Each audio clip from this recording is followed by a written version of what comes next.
Boa noite à igreja. Essa música que eu irei cantar, ela nos tem por título Tudo. Que Jesus possa ser tudo na nossa vida. Que essa possa ser uma realidade presente em nossas vidas a cada dia. Amém? Aqueles que souberem que possam cantar comigo. És o noivo que estou a esperar. Com a minha luz vou te aguardar. É semeador que está a semear, que teu fruto venha em mim brotar. Tu és tudo para mim, tu és tudo para mim, tu és tudo para mim, tu és tudo para mim, Jesus Cristo. Tu és noivo, semeador, o meu Pai, meu pastor, pérola de grande preço, de grande valor. Cristo, tu és tudo.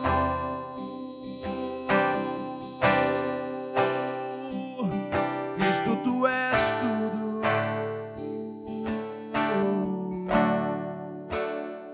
És o Pai.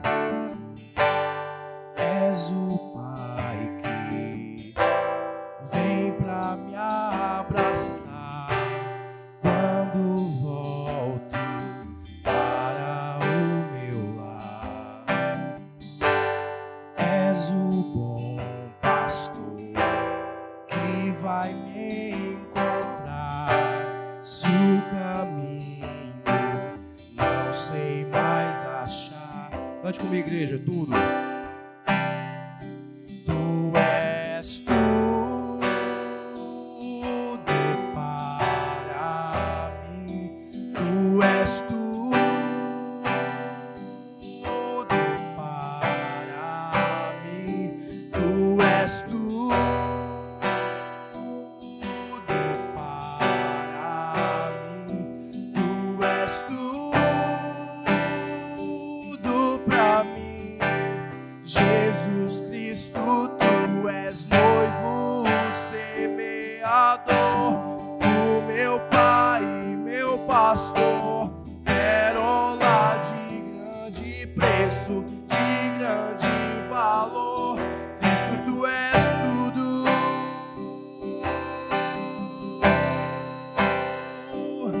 Cristo, tu és tudo. Sim, Cristo, tu és tudo, tudo, tudo. Sim, Cristo, tu és tudo, tudo, tudo. Se tu és tudo, tudo, tudo. Se tu és tudo, tudo, tudo. Jesus Cristo, tu és noivo, semeador, o meu Pai, pérola de grande preço, de grande valor. Cristo, tu és tudo.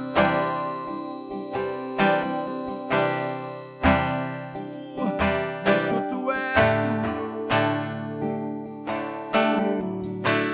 Jesus Cristo, tu és noivo, semeador, o meu Pai, meu pastor, pérola de grande preço, de grande valor. Cristo, tu és tudo.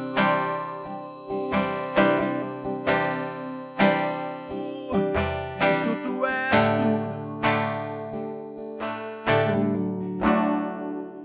Sim, Cristo, tu és tudo, tudo, tudo. Sim, Cristo. Cristo, tu és tudo, tudo, tudo. Sim, tu és tudo.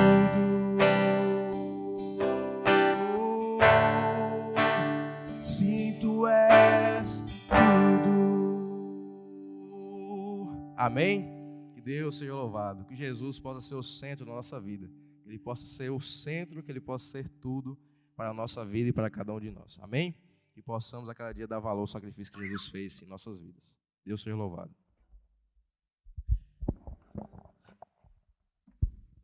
Amém, gente? Uma boa noite.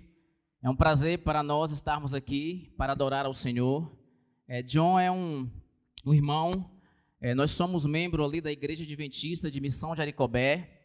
E estamos aqui hoje, John, Júnior também. Todos nós somos ali de Missão de Aricobé, que é o distrito de Baianópolis agora, né? Que um dia foi daqui da região. Então, é uma alegria podermos estar juntos aqui. Um privilégio muito grande. Nós estamos aqui para adorar ao Senhor. O culto não é um culto de apresentação. O culto não deve ser um culto antropocêntrico. O culto deve ser cristocêntrico. Cristo deve ser adorado, Cristo deve ser exaltado. E louvado seja Deus, que eu acredito que esse foi o teu objetivo em vir aqui nessa noite. Amém? Abra sua Bíblia em nome de Jesus, Mateus capítulo 26, versículo 41, tá bom?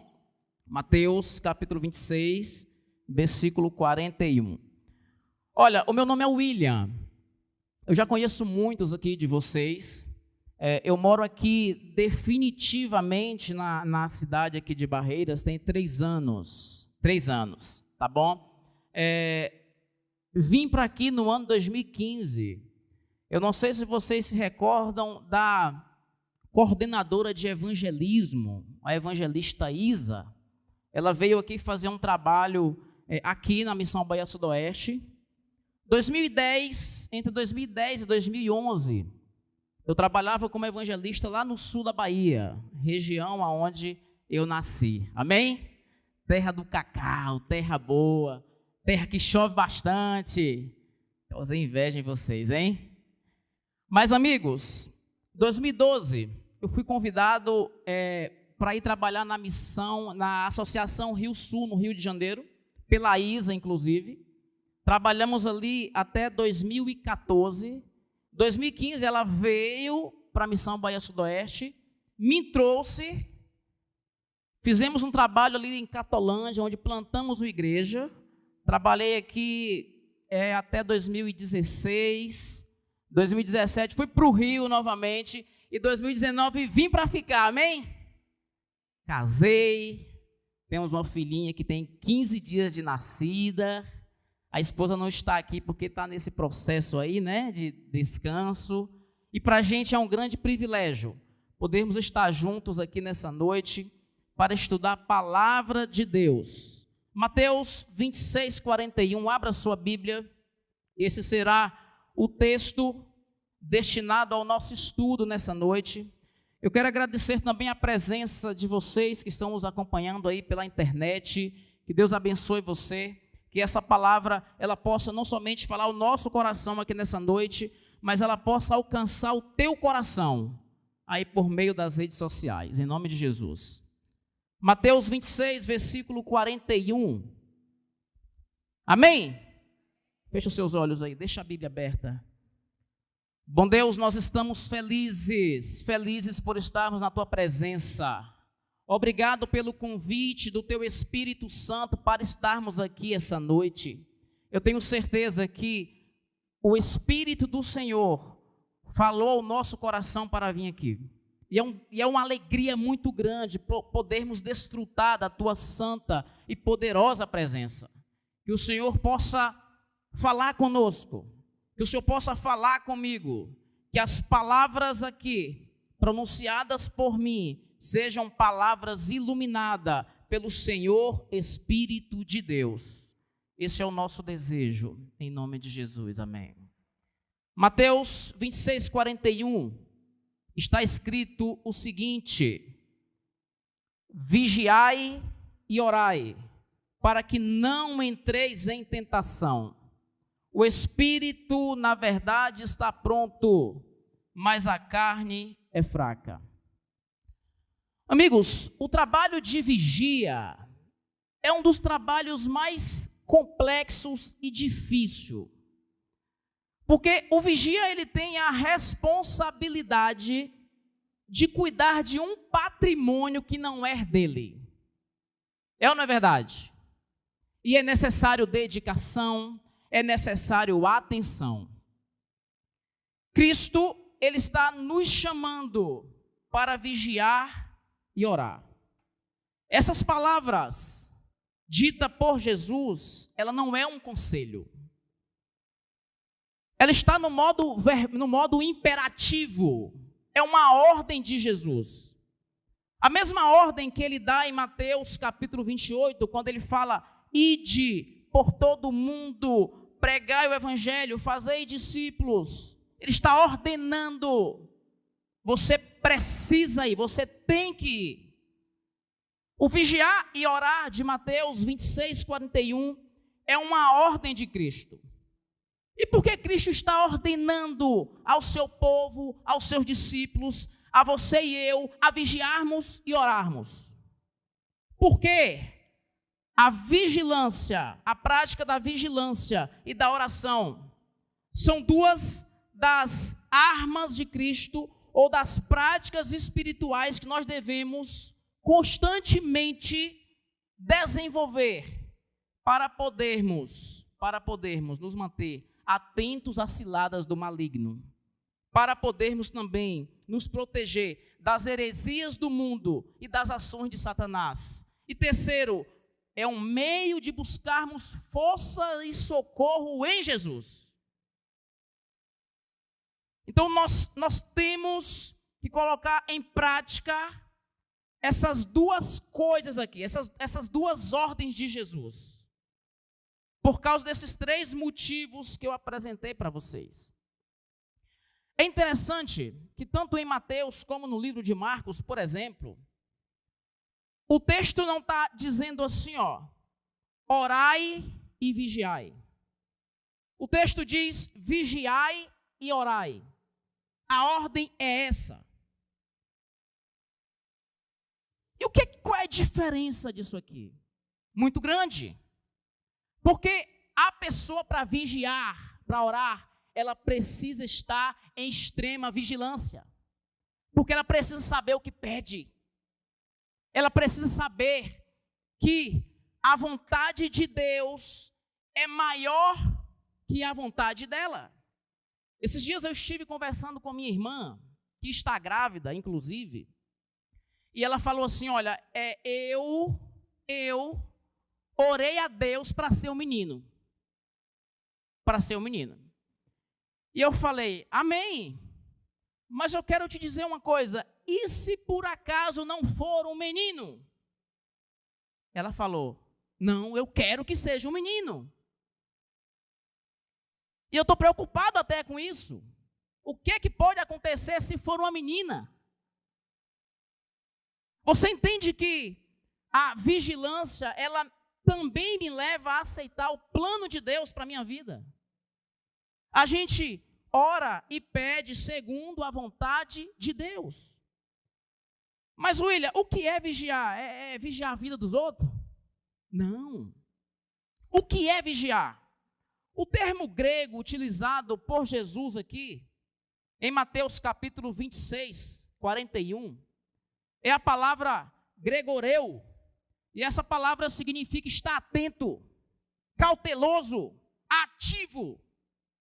Da mesma forma, é a mesma palavra que liga Jeremias 17.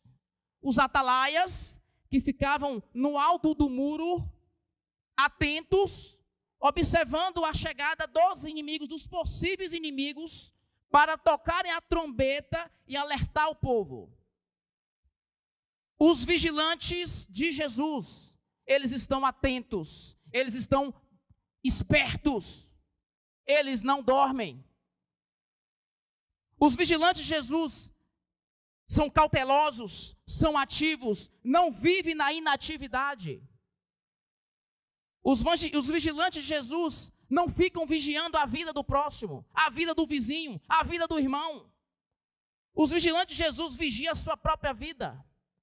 Os vigilantes de Jesus vigiam as janelas da alma, que são os olhos. Os vigilantes de Jesus vigiam a sua mente, o seu coração. Porque os vigilantes de Jesus estão atentos e ativos.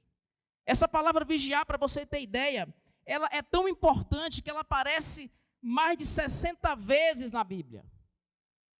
E eu aprendi nesses 15 dias com o nascimento da minha filha, e você que tem filho sabe disso, que quando o filho nasce, nós nos tornamos verdadeiros vigilantes. Eu nunca dormi tão pouco na minha vida como agora. E você sabe disso. A minha esposa está exausta. Eles têm uma capacidade extraordinária, os bebês, de trocar, o relógio biológico deles é conturbado, porque eles dormem de dia e ficam acordados de noite. Mal sabem eles que a gente trabalha de dia e precisa dormir de noite para trabalhar no outro dia. Então, quando eu vim falar isso aqui para vocês, sobre vigilância, eu estou falando com experiência agora, viu? Eu tenho um filho, e o filho ensina a gente. Eu estava com a minha esposa ali e ela foi descansar um pouco numa outra cama, e eu fiquei com a nossa filhinha. E é interessante que estava tudo tranquilo, eu estava ali cuidando dela, e mesmo assim, ela vinha toda hora olhar a filhinha, preocupada, sabe? Com receio talvez do pai não estar cuidando direito. Mas amigo, a prática da vigilância, ela é muito importante. Ela é uma prática que deve fazer parte da vida do cristão. Mas o texto não apenas fala vigiar. O texto fala vigiar e orai. O que é orar? Aqui Jesus usa o termo grego proseuchomai. E esse termo, ele está relacionado a se comunicar com Deus, a dirigir a Ele constantemente as nossas súplicas, os nossos clamores, em busca de perdão e bênção. Martinho Lutero, ele disse que se ele deixasse de empregar 2 horas em oração todas as manhãs, o diabo teria vitória o dia inteiro. Então, vigilância e oração são 2 coisas, 2 armas, 2 das armas dos crentes. Os crentes que não vigiam e não oram, certamente são crentes que estão fadados ao fracasso, à derrota, à destruição, aos laços de Satanás.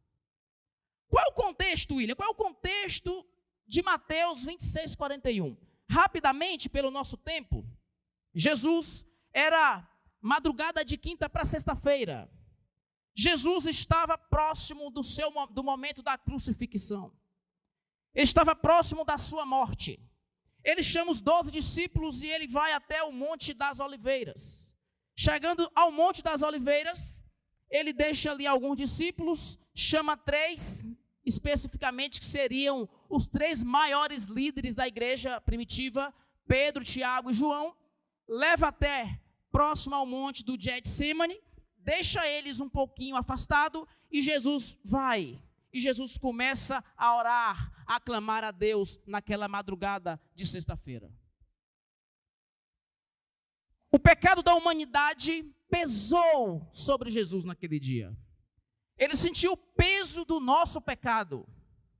O nosso pecado pesou em sua mente, a ponto dele suar gotas de sangue. A angústia profunda, tão grande, a ponto de Jesus dizer: Pai, olha, está difícil, está complicado, mas faça-se a tua vontade. Ellen White diz no livro Desejado de Todas as Nações que os anjos do céu, quando contemplam aquela cena de Jesus sofrendo o peso do pecado da humanidade no Getsemane, os anjos se prontificaram e se movimentaram e se mobilizaram para descer e ajudar e consolar e abraçar Jesus. mas não foi permitido a eles naquele momento. Jesus teria que passar sozinho por aquela situação. Quem foi chamado para estar próximo de Jesus e poder trazer algum consolo para ele? Foi os 3 discípulos, Pedro, Tiago e João. Jesus, além do consolo dos discípulos, Jesus queria prepará-los um pouco mais para a missão. Irmãos, quando eu leio esse texto, eu fico angustiado. E a minha pergunta, a que salta da minha mente é: por que os discípulos dormiram? Porque Jesus já ia ser preso, já ia ser traído, já ia ser espancado, chicoteado, e na tarde de sexta-feira já ia ser crucificado. E a pergunta é: por que os discípulos dormiram? Quando eu olho para aqui, eu fico imaginando, sabe o quê? Eu fico imaginando uma casa pegando fogo, toda a casa pegando fogo, e a pessoa dentro do quarto dormindo. O trem está pegando fogo, é labareda de fogo para todo lado, e a pessoa no quarto dormindo. Como é que os discípulos puderam dormir diante de uma situação daquela? Jesus volta e por 3 vezes os encontra dormindo, e Jesus o repreende. E a pergunta é: por que os discípulos dormiram? Quando olhamos para o texto, olhamos para o contexto do texto, a gente percebe que o primeiro motivo que levou aos discípulos dormirem foi a não compreensão do ministério de Cristo. A não compreensão. Até aquele momento eles não entendiam de fato que aquele homem não iria estabelecer um reino, expulsar o governo romano e assumir um trono lá. Não. Eles não entendiam que o reino que estava sendo estabelecido era o reino de Cristo, era o reino celestial. Eles não entendiam. E eu vou dizer para você uma coisa. É um problema grave você não entender a sua missão aqui nessa terra. É um problema grave você não entender o projeto de Deus para a sua vida. Porque se a gente não entende por que fomos colocados aqui, por que somos adventistas, por que fomos chamados por Deus para ser adventista, a gente vive em uma alienação.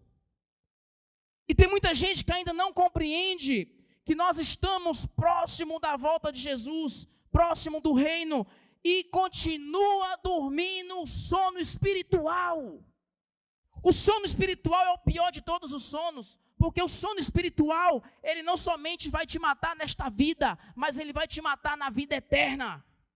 O sono espiritual, ele tem uma capacidade de nos destruir por completo, porque a gente não entende o propósito de Deus, o ministério de Deus e a missão que Deus nos chamou a realizar no mundo. Segundo motivo que levou os discípulos a dormirem está no livro Desejado de Todas as Nações, página 486. Quando você lê o texto, e ela diz assim, olha só o que Ellen White diz: houvesse-os encontrado em oração e ter-se-ia sentido aliviado, estivessem buscado refúgio em Deus para que as forças satânicas não prevalecessem sobre eles, e Jesus se teria sentido confortado por sua firme fé. Mas não deram ouvidos à repetida advertência: vigiai e orai. Segundo motivo, segundo Ellen White, sabe por que os discípulos dormiram? Porque o diabo os fizeram dormir. E o diabo, ele tem feito muita gente dormir. O diabo tem feito muita gente ficar na inatividade. O diabo tem feito muita gente ficar parado, inerte, diante do caos espiritual que nós estamos vivendo neste mundo. o inimigo os fizeram dormir. Quantas pessoas têm dormido pela ação de Satanás? O diabo colocando na mente dessas pessoas: olha, isso não importa. O projeto não é esse. Tanto faz isso aí, nada a ver. O que importa é só vir à igreja e pronto, não importa mais nada. E muita gente tem dormido e deixado de cumprir a missão. Mas eu quero chegar ao final dessa reflexão com vocês e dizer-los que quais são as consequências, William, da falta de vigilância e da oração? Quais são as consequências? Podemos perceber no texto algumas aqui. Primeiro, agir precipitadamente. Logo depois desse episódio, chegam soldados ali com Judas, e a primeira atitude daquele discípulo que estava com Jesus, que era para estar em vigilância e oração, foi arrancar uma espada, desembainhar uma espada e arrancar a orelha do soldado. O que é que faz? O que é que causa? Quais são as causas da negligência à prática da vigilância e da oração? Agir precipitadamente. Muita gente tem agido precipitadamente, tem tomado decisões equivocadas, sejam elas com relação a trabalho, sejam elas com relação a namoro, a relacionamento, a decisões. Muita gente tem namorado e se casado com pessoas totalmente distantes da vontade de Cristo. Muita gente tem tomado decisões egoístas e humanas e deixado que a vontade de Deus ficasse em último lugar, porque tem abandonado essa prática. Mas a segunda consequência que o texto me apresenta, que leva alguém, que acontece com alguém quando ela negligencia essa prática, é o abandono do mestre. O abandono do mestre. Todos os discípulos abandonaram a Jesus. Deixou ele só. E mesmo aquele que foi Pedro, que se aproximou dele, o negou. Irmãos, você entende a seriedade do tema, do assunto que a gente está trabalhando nessa noite? Eu tenho certeza que o inimigo está trabalhando aí na nossa mente aqui, para a gente não entender isso aqui. Muita gente vai abandonar os caminhos de Jesus, vai se apostatar da fé, vai abandonar a igreja pela falta da prática da vigilância e da oração. E é sério isso aqui. Essa é uma prática que não deve ser abandonada. Essa é uma prática que não deve ser apenas de um momento. Ela deve ser um estilo de vida. Devemos andar atentos, vigilantes, não somente orar, mas andar em oração. Deus precisa ser o centro, o guia, o condutor. Nós precisamos tornar essas práticas uma questão diária em nossa vida. E eu quero, para a gente finalizar, tratar de uma questão muito séria aqui. Olha só. Eu conheci, nesses anos que eu sou adventista, desde 2007, muita gente, cristãs, pessoas sinceras e que amavam a Jesus de maneira intensa. E nesse grupo está pastores, nesse grupo está anciões de igreja, líderes de igreja, que abandonaram a fé. Pessoas que amavam e quando falavam de Jesus, choravam, o seu coração vibrava, mas abandonaram a fé. Eu tenho um amigo muito próximo lá no Rio de Janeiro, um ex-pastor muito querido, um homem de Deus.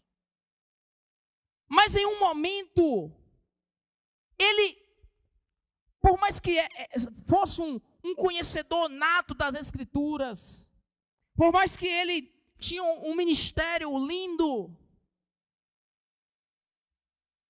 ele deixou de vigiar. Deixou de vigiar.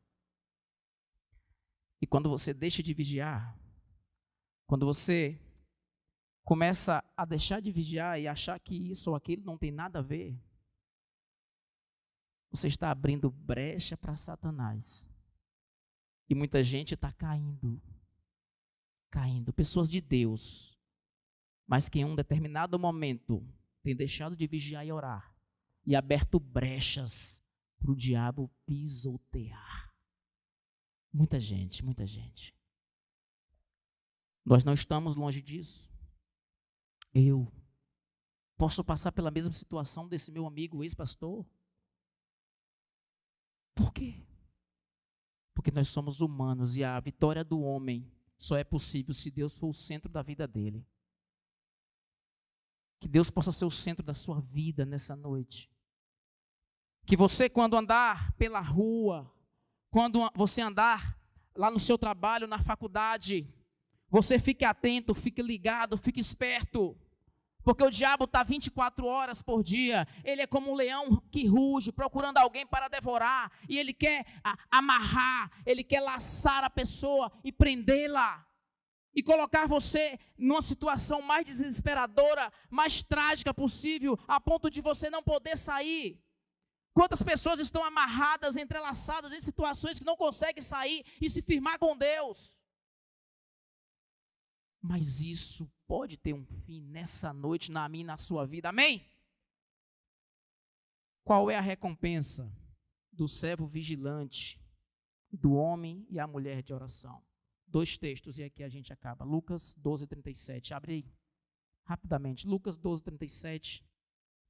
Qual é a recompensa dos homens e mulheres vigilantes e homens e mulheres de oração, que oram a Deus por tudo, que pede a orientação de Deus por tudo em sua vida? Lucas capítulo 12, versículo 37, a Bíblia diz o seguinte, abra aí em nome de Jesus. Lucas 12, 37, está escrito o seguinte: bem-aventurados aqueles servos a quem o Senhor, quando vier, os encontre vigilantes. Amém? Em verdade vos afirmo que ele há de cingir-se, dar-lhes lugar à mesa e se aproximando servirás. Amém, gente? Que lindo isso aqui. Os servos vigilantes não somente será vestido, mas servidos pelo mestre. Amém? Mas tem um texto, e esse texto ele é fantástico, 2 Samuel 22, verso 7, é o último texto que nós leremos nessa noite.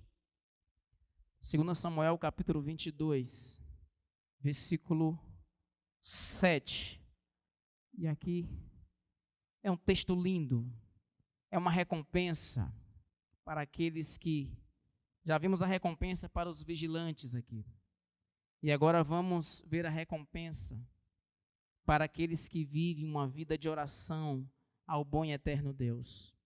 22, verso 7 está escrito: na minha angústia, invoquei o Senhor, clamei ao meu Deus, ele do seu templo ouviu a minha voz, e o meu clamor chegou aos seus ouvidos. Aleluia! Nós seremos ouvidos por Jesus, e essa é uma grande bênção, é uma grande dádiva para a minha e para a sua vida. Eu quero convidar o John para ele cantar mais uma vez. Essa música é uma música muito especial. Quanto tempo já faz que você não ora, que você não lê a Bíblia, que você não sente Deus na tua vida, que você não fala com Ele, que você não clama a Ele? Quanto tempo já faz? Quanto tempo já faz que você tem estado distante de Deus e talvez vivido um cristianismo artificial, monótono? Quanto tempo já faz? essa é a noite de nós darmos fim a esse tempo de distância de Jesus, nos colocarmos em seus braços e nos aproximarmos dele de uma vez por todas e vivermos com ele até ele voltar e para sempre. João vai cantar essa música. Eu gostaria que você falasse com Deus nessa noite, tomasse a sua decisão de assumir uma vida de relacionamento com Deus por meio da oração e do estudo da Bíblia. À medida que John cantar e você desejar fazer esse compromisso com Deus, eu quero te convidar a ficar em pé e a gente vai estar orando no final.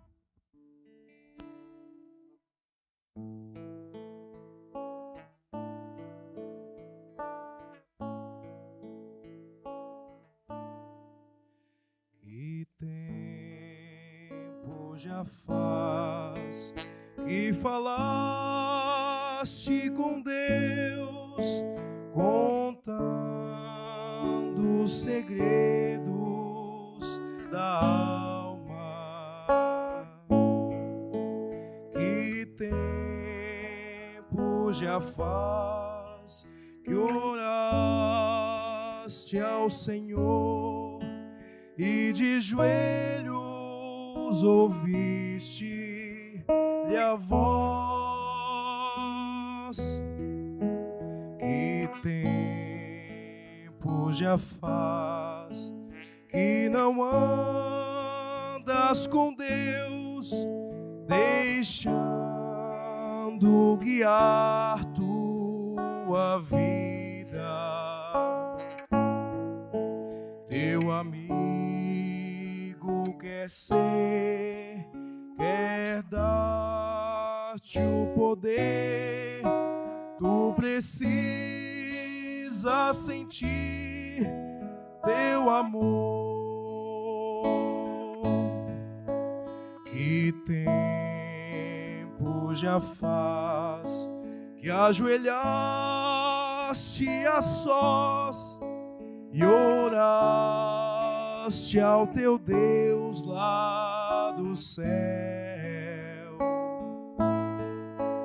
Que tempo já faz que o teu coração se apega aos pecados teus. Que tempo já faz que não falas de Deus, pregando a mensagem do Mestre. Teu amigo quer ser, quer dar-te o poder, implantar teu amor em teu ser. Amém? Que Deus seja louvado. Feche os seus olhos. Quero convidar você que está em casa, para nos acompanhando também pela internet. Feche seus olhos aí. Senhor, obrigado. Obrigado pela oportunidade, pelo privilégio que o Senhor nos concedeu de podermos estudar a Tua Palavra, de podermos falar contigo nessa noite. Tem um inimigo, um ser que muita gente desacredita, que tem buscado destruir a nossa vida, tem buscado nos lançar ao pó.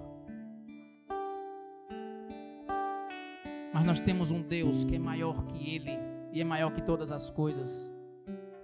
E é em nome desse Deus, o Senhor Todo-Poderoso, o Deus Criador do Universo, o soberano Senhor, que criou os anjos, criou as estrelas e nos criou essa terra. É diante desse Deus que nós nos rendemos nessa noite, que nós nos colocamos humildemente na Tua presença, Jesus, e pedimos ao Senhor que não nos abandone, que segure nossas mãos, não permita que a gente se afaste de Ti, não permita que a gente continue vivendo um evangelho superficial, um evangelho oco, vazio, sem vida, sem vibração. Que o Espírito do Senhor realize em nós a obra que tanto Ele almeja realizar. Nos torne verdadeiramente homens e mulheres vigilantes, atalaias de Jesus, homens e mulheres de oração, porque sabemos que quando oramos, independente de qualquer situação, independente do que vier a acontecer, se nós orarmos com fé ao Deus Altíssimo, nós saberemos que independente do resultado, a vontade foi do Senhor. E é sobre essa soberania, sobre a tua soberania, que nós nos colocamos nessa noite, em nome de Jesus. Amém. Amém. Que Deus abençoe. Deus abençoe a todos vocês. Agradeço aqui ao irmão Bezerra pelo convite. Que a graça de Deus possa estar com todos nós. Amém.